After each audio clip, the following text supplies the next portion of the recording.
Now, if this is your first time watching, my name is Darren Gertis. I'm a professor who has built multiple leadership programs at Charleston Southern University. So we'll also view these events through the lens of leadership. And I also wrote a book about Zelensky called I Need Ammunition, Not a Ride, and you can find it on Amazon.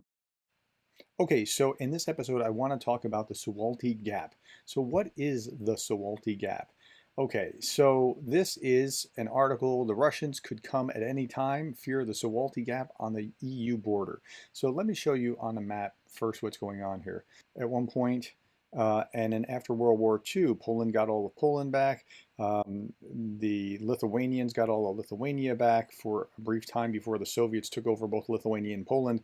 And the Lithuanians were like, I don't want this territory. It's not, no native Lithuanians live there. And the Poles were like, well, I don't want them. It's Germans. There's not Poles that live there. So nobody wanted it. So it became part of Russia. Okay, so that's what's going on there to start with.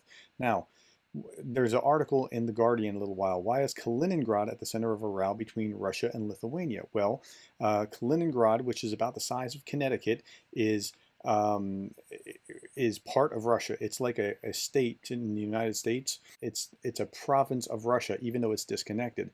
And here it is on the map. You can see it a little bit more clearly this way.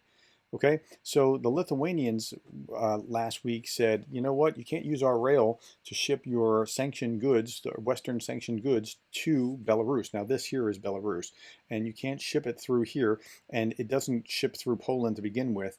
And so now the people in Kaliningrad have a choice. They have to ship things through the Baltic Sea up to St. Petersburg, but this freezes sometimes during the year.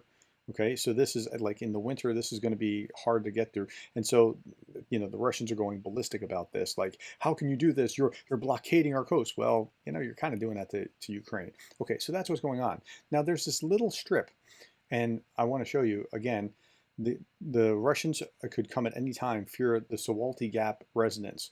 Okay, there's this little strip, and they're talking about like, hey, we're gearing up. We're expecting Putin's going to want to come and just take over our land. And that's a legitimate fear because all they really need is about a 60-mile strip here. Okay, here's the territory, and the closest place between Belarus and Kaliningrad is this little territory. It mostly goes through Poland. So that's why the Poles are really worried about it. I mean, they could go through Lithuania and be larger. And honestly, there was a former NATO chief who said, or assistant NATO chief that said, like, if the Russians rolled into Lithuania, they could take over before we could get really up and running, and we'd have to take the ground back. So they can do it. It's possible, but it'll kick off World War III if they take this area. Now, what's interesting is in 2017 and 2021, 2017 and 2021, Russia worked with Belarus on war games on taking this kind of territory. Obviously not in their territory, but they war gamed this. They simulated this already. So it's a legitimate fear for these people who are living in this area. So yeah, it's bad.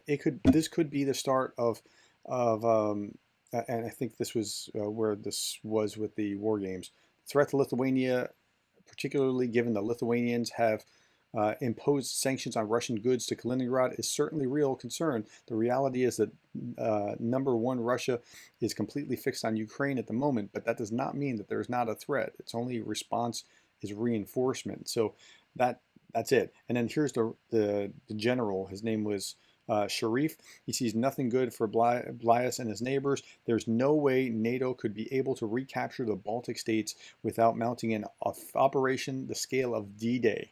Okay, so when you're thinking, now you're watching this because you want to be informed about what's going on here in Ukraine, in Kaliningrad, and geopolitics in general, and to understand the Suwalki Gap, excuse me, to understand the Suwalki Gap on the EU border is very important because if it goes wrong, we will remember things like Fort Sumter, Pearl Harbor, and the Suwalki Gap.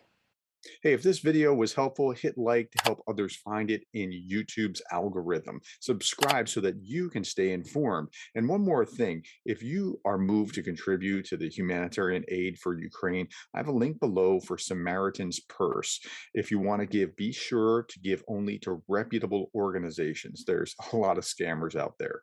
Thanks for your time.